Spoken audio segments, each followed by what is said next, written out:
आज हम 9th कक्षा के लिए अत्यंत ही महत्वपूर्ण विषय पर चर्चा करने वाले हैं, जो हमारा क्या है, अशुद्धि संशोधन। तो बच्चों के लिए बहुत टफ रहता है, गारंटी के साथ मैं कह रहा हूं। यदि आप इस वीडियो को देख ले रहे हैं तो आप अशुद्धि संशोधन जो आपका आता है वो 100% आप समझ लीजिए कि ये अशुद्धि संशोधन आपका हो जाने वाला है। इसको कोई भी कट नहीं कर सकते। ये 2 नंबर आपके हो जाएंगे और 2 नंबर की बहुत ही समझ लीजिए जरूरत होती है और 2 नंबर बहुत ही महत्वपूर्ण है। और मैंने वीडियो बहुत सरलतम ढंग से समझाए हुए हैं। तो चलिए आइए हम चलते हैं विषय के ऊपर। तो हम अशुद्धि संशोधन यहाँ देख रहे हैं, जो नवी परीक्षा के लिए अत्यंत महत्वपूर्ण। हाँ, और यदि वीडियो को लाइक जरूर कर देना और सब्सक्राइब ना किया तो पहले सब्सक्राइब चैनल को जरूर कर लो और अपने मित्र तक भी भेज देना। तो हम यहाँ पे क्या देख रहे हैं कि यहाँ पर एक हमें क्या अशुद्धि संशोधन इस तरीके का आएगा, जहां पर हम समझ लीजिए क्रियापद को परिवर्तन करने वाले हैं ना। तो हमें यहाँ क्रिया चेंज करनी होती है। कर्ता तो दिया हुआ है, उसके और हमें क्रिया चेंज करनी है। कुछ हमारी क्या उपपद विभक्ति संबंधित हमें कुछ हमें अशुद्धि संशोधन आते हैं, और कुछ कारक विभक्ति संबंधित आते हैं। इससे आप ये मान लीजिए इस जो 2 नंबर आपके हैं, ये 2 नंबर आपके ही हो जाएंगे। इसको समझ लीजिए कोई भी आपका हटा नहीं सकता है। और ये उदाहरण यदि आपने देख लिए तो एज इट इज हो सकता है यही के यही पूछ ले जाए, या इसके अतिरिक्त नहीं देता है। और ये आप बता दूं, मैं आपके लिए 3 अशुद्धि संशोधन देंगे। उनमें से हमको कितना करना पड़ता है, 2 करना पड़ता है ना, 3 देंगे वो। और लीजिए लिख रहेगा अधोलिखितेषु पदेषु जो है अशुद्धि संशोधन, अधोलिखित पदों में जो है अशुद्धि संशोधन करो। कोपि द्वे है ना, तो उनको हमें करना होता है। तो चलो हम यहाँ पे देखते हैं किस तरीके के यहाँ दिए हुए हैं। तो हम यहाँ पे देख रहे हैं, सबसे पहले हमने यहाँ पे क्रिया संबंधित लिया हुआ है। तो यहाँ पर हमारा लिखा हुआ है, यहाँ पर अशुद्ध वाक्य मैंने लिखा है।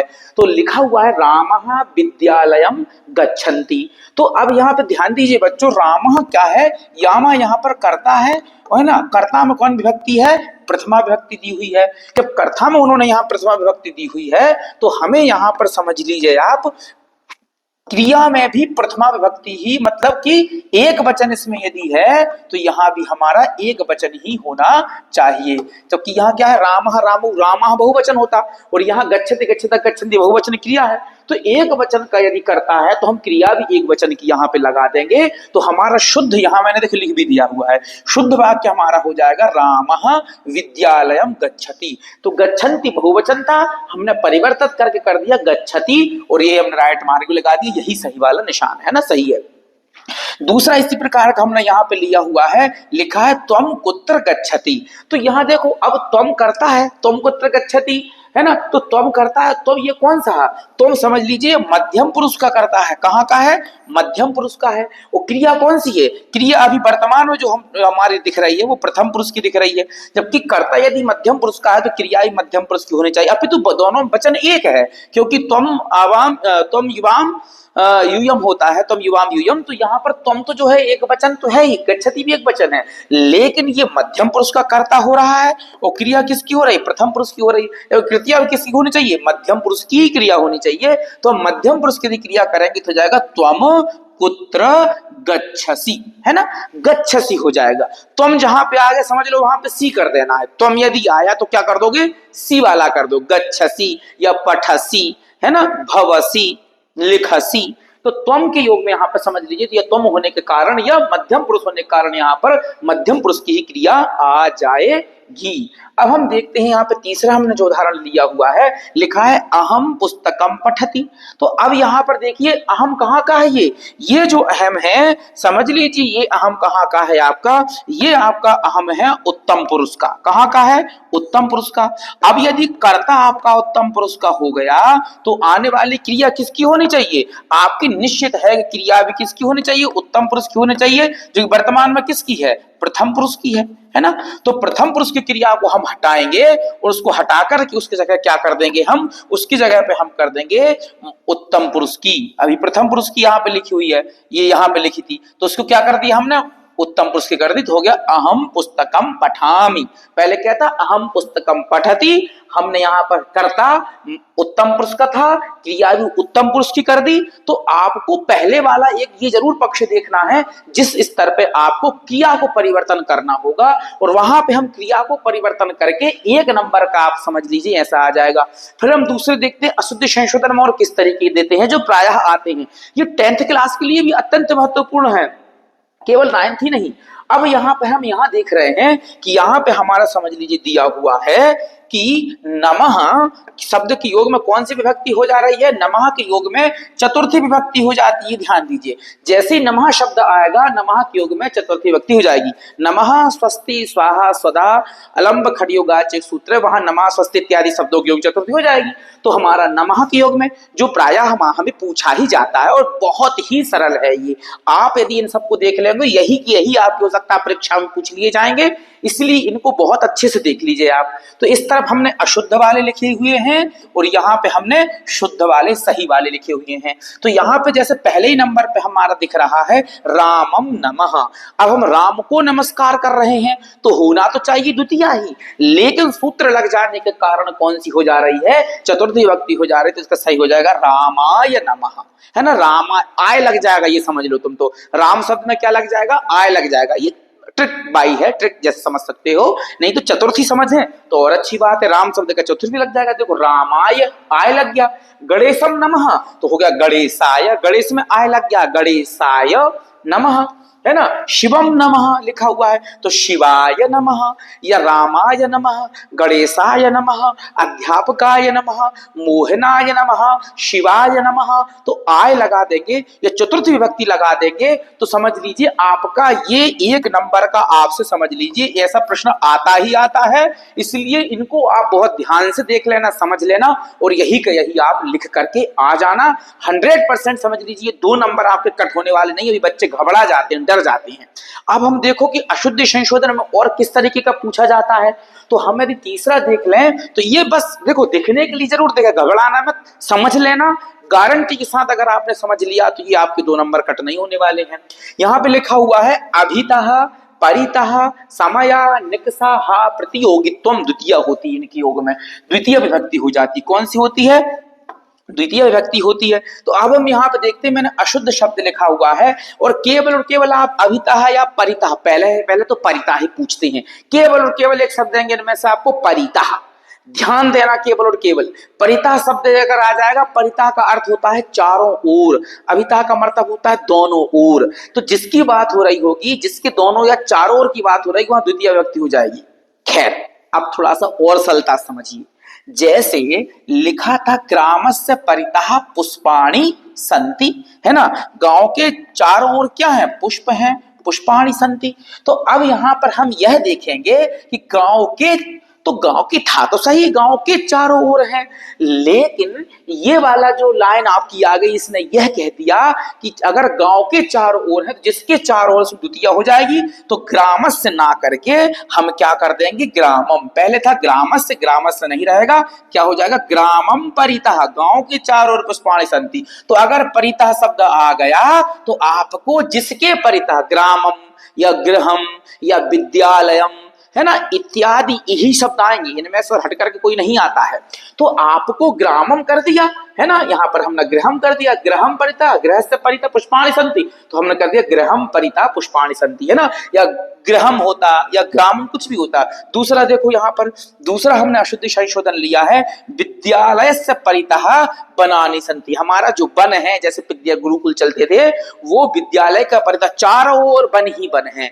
तो हम क्या कर रहे हैं, विद्यालय के, तो यहाँ पर देखो विद्यालयम, है ना, विद्यालय में कौन सी हो जाएगी, द्वितीय विभक्ति हो जाती। ध्यान दीजिएगा आप लोग, है ना, विद्यालयम या ग्रामम या गृहम, है ना, ऐसे कर देना है। तो विद्यालयम परितः वनानि संति, विद्यालय के चारों ओर क्या है, वन है। तो परितः शब्द आप याद रखिएगा, यहाँ पर देखिए दिख रहा होगा, ये परितः बहुत ही महत्वपूर्ण है, इसको आपको समझ करके चलना है। चलिए खैर अब हम दूसरा देखते हैं। यहाँ पर तीसरा हमारा और दिया हुआ है।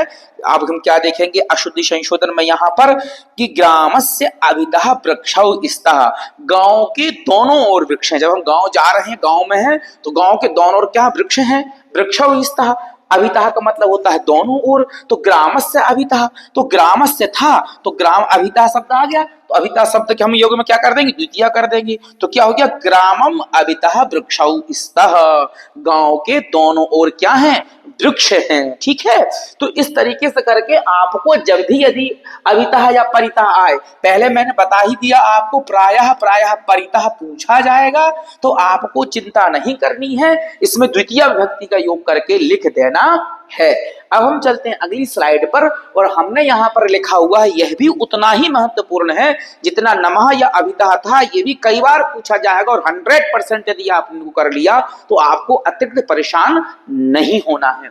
तो आइए हम यहाँ पे क्या देख रहे हैं, यहाँ पे बता रहे हैं सह के योग में जब भी ये सह शब्द किसी वाक्य में आ रहा है, सह का अर्थ पता है क्या होता है बच्चों? सह का अर्थ होता है साथ। सह माने साथ, है ना? तो सह का मतलब साथ होता है। तो सह के योग में तृतीया विभक्ति हो जाती है, केवल लिखना है तृतीय विभक्ति हो जाएगी। तो तृतीय विभक्ति के भी हो सकता है एग्जाम्पल आपको बिल्कुल एज इट इज यही आ जाए, नहीं आएंगे जिससे मिले जुले ही होगा प्रायः, तो यही आप समझ के चलना है ना। तो अब आप देखिए यहां पर पहला ही यहां पर वाक्य दिया हुआ है कि रामस्य सह सीता गच्छति। राम भगवान जब वन को जा रहे थे, सीता जी साथ में जा रही थी, तो वनम गच्छति या गच्छति ऐसे मान लो। तो राम के साथ जा रही थी, वास्तविकता में यही होता, लेकिन यहां पर हमारा एक व्यवस्था होगा कि नहीं, सह शब्द का योग हो रहा है, तृतीय व्यक्ति हो जाएगी। तो राम के साथ जा रही थी, तो समझ लीजिए जिसके साथ जा रही तो उसमें तृतीया हो जाएगी। तो यहां हमने कर दिया रामेण में तृतीया, रामेण सह, बाकी पूरा वैसे का वैसा रहेगा। जब भी सह शब्द आ जा रहा है तो जिसके साथ जा रहे हैं उसमें तृतीय विभक्ति हम लगा देंगे। तो रामेण, कृष्णेन, शिवेन, है ना, ऐसे कर देंगे। अब देखिए यहां पर दूसरा वाला पिता पुत्रस्य सह आगच्छति, पिता पुत्र के साथ में आ रहे हैं, ठीक है। पिता जो है किसके साथ? पुत्र से सह। तो पुत्र के साथ में जिसके साथ, अब देखो सह शब्द आ गया। अब अगर सह शब्द आ गया तो सह शब्द आ जाने के कारण हम पुत्र में लगा देंगे तृतीया विभक्ति, हो जाएगा पुत्रेण। देखो सेम ही है, रामेण पुत्रेण। बस आपको केवल और केवल इतना समझना है कि जब भी यहां पर सह आ जा रहा है, जिसके साथ में जा रहे हैं उसमें हम तृतीया विभक्ति कर देंगे, पुत्र में तृतीया विभक्ति हो गई। इसके अतिरिक्त हम यहाँ देख रहे हैं दिव्या रामस्य सह पठति। दिव्या किसके साथ पढ़ती है? राम के साथ पढ़ रही है। तो देखो दिव्या तो वही रहेगा, अब राम के साथ पढ़ दी, रामस्य सह, तो देखो हमने राम में क्या कर दिया? तृतीया विभक्ति कर दी, हो गया रामेण सह पठति, राम के साथ में पढ़ती है। तो ये देख लो, इनमें हमने ये गलत वालों में कट के निशान लगा दिए हैं, सही वालों में ये लगा दिए हैं। तो इनका स्क्रीनशॉट भी ले लेना अथवा लिख लेना, बिल्कुल समझ लीजिए 2 नंबर आपके कहीं नहीं गए हैं, बहुत ही अच्छे से आपका शुद्ध संशोधन आ जाएगा। अब हम यहां पर देखते हैं कि अपादाने पंचमी योग केवल और केवल आखिरी है, समझ लीजिए, जिसको बहुत अच्छे से समझ लेना। ये प्रायः पूछा जाता है, इसको भी आप समझ लेंगे तो यहां से 2 नंबर आपके आ ही जाएंगे। तो यहां पर आपका समझ लीजिए पहले ही नंबर पे यहां पे दिया हुआ है कि अलग है। देखो अपादान पंचमी होती अलगाव, अलग होने पर, जब जहां से कोई चीज अलग हो रही है, जहां से अलग हो रही है उस वाले वस्तु में, उस शब्द में, उस स्थान में पंचमी विभक्ति हो जाती है। और यही के यही उदाहरण याद कर लेना, यही उदाहरण ये बिल्कुल मिले जुले, थोड़े बहुत इधर उधर ही पूछे जाएंगे। तो देखो हम समझते हैं क्या है। तो लिखा हुआ है यहां पर वृक्षस्य पत्राणि पतन्ति। पत्र मतलब समझते हैं पत्ते, पतन्ति माने गिरते हैं, वृक्ष के पत्ते गिर रहे हैं, समझ लीजिए गिरते हैं। तो यहां पर वृक्ष से गिर रहे थे, तो वृक्ष से पत्ते क्या हो रहे हैं? अलग हो रहे हैं, है ना। तो जब अलग होते हैं, हम पढ़ते ना कर्ता है कर्म को कर्ण से, है ना, संप्रदान के लिए अपादान, है ना, से अलग या लगाओ, तो अपादान से अलग हो रहे हैं, तो वृक्ष से पत्ते अलग हो रहे हैं, तो हमने यहाँ पंचमी विभक्ति लगा दी, हो गया वृक्षात पत्राणि पतन्ति, अर्थात वृक्ष से पत्ते गिर रहे हैं, इसलिए हमने वृक्ष में यहां पर पंचमी विभक्ति कर दी। देखो ये राइट का निशान लगाया है, यही वाला समझ लीजिए आपका सही शब्द है। आइए हम देखते हैं दूसरा वाला उदाहरण। यहां पे हम देख रहे हैं गंगा हिमालयेन प्रवहति। गंगा हमारी कहां से? हिमालय से बह रही है। तो देखिए हिमालय से यदि बह रही हैं तो हिमालय से निकल रही हैं, तो यहां पर वहां से हिमालय से अलग होने के कारण हमने हिमालयात माने हिमालय में पंचमी विभक्ति कर दी, तो हो गया गंगा हिमालयेन प्रवहति। गंगा हिमालय से बह रही हैं, क्योंकि हिमालय से अलग हो रही हैं, इसलिए हिमालय में हो जाएगी पंचमी विभक्ति। तो ये जो शब्द है जहां से अलग हो रहे हैं, शुरू में भी हो सकता है और ये शब्द बीच में भी हो सकता है, ठीक है। अब हम देखिए तीसरा बहुत महत्वपूर्ण उदाहरण देख रहे हैं। लिखा हुआ है नद्या पर्वतात निस्सरति। नदी कहां से निकल रही है? नद्या पर्वतात निस्सरन्ति। नदियां पर्वत से निकलती हैं। तो देखिए नदी पर्वतेन था, यहां पर क्या था पहले, पर्वतेन, नद्या पर्वतेन, लेकिन जब पर्वत से अलग हो रही हैं तो इसलिए पर्वत में पंचमी विभक्ति हो जाएगा नद्याः पर्वतात् निस्सरन्ति, नदी पर्वत से निकल रही हैं। तो आपका ये एक अलग होने वाला आता ही आता है। एक बार थोड़ा संक्षेप में आप समझ लीजिए, अशुद्धि संशोधन के लिए आपको कुछ नहीं करना है, सिंपल सा एक याद रखना यह है कि पहले तो आपको एक क्रिया परिवर्तन करना है ना, क्रिया परिवर्तन करनी है कि आपको देखना है कि उसमें एक वचन है, बहुवचन है, या वो क्रिया मध्यम या उत्तम पुरुष से संबंधित तो नहीं है, इसलिए आपको एक धातु रूप याद होना जरूरी है। तो ये क्रियापद। दूसरा आपको ये देखना है कि नमः शब्द जब भी आएगा तो नमः शब्द के योग में कौन सी विभक्ति आप कर देंगे, तो चतुर्थी विभक्ति कर देंगे। फिर तीसरा आपको यह देखना है कि जब भी सह शब्द का योग होगा तो सह के योग में हमें क्या कर देने हैं, तृतीया विभक्ति कर देनी है। यहां पर आपका चौथा यह आएगा, जब भी आपका कोई अभितः शब्द आ रहा है अथवा आपका परितः आ रहा है तो अभितः और परितः दोनों के योग में आपको कौन सी विभक्ति कर देनी है, द्वितीय विभक्ति कर देनी है। चौथा हो गया पंचमा में आपको यही याद रखना है कि जब भी कोई अलगाव की बात हो रही है या कोई अलग हो रहा है, उस अलग होने की स्थिति में आपको पंचमी विभक्ति कर देनी है। तो समझ लीजिए, यदि आपने केवल और केवल इतना विषय पे देख लिया तो इससे आपका हट करके नहीं आएगा। निश्चित मान लीजिए होने को तभी बहुत है, जैसे धातु की चतुर्थी होगी, द्वितीय विभक्ति ऐसे इत्यादि करके उनमें है, लेकिन यदि हमने केवल और केवल इतनी समझ लीजिए 100% आपका 2 नंबर कोई नहीं ले जाएगा। इसलिए बेस्ट ऑफ लक, पढ़ते रहिए। और डिस्क्रिप्शन में मैंने बहुत सारे वीडियोस डाल दिए हैं, उसमें भी आप लिंक देख करके जाइए और चैनल पर जाकर के वीडियो देखिएगा। उत्तम भविष्य की आपकी कामना करता हूं। नमो नमः।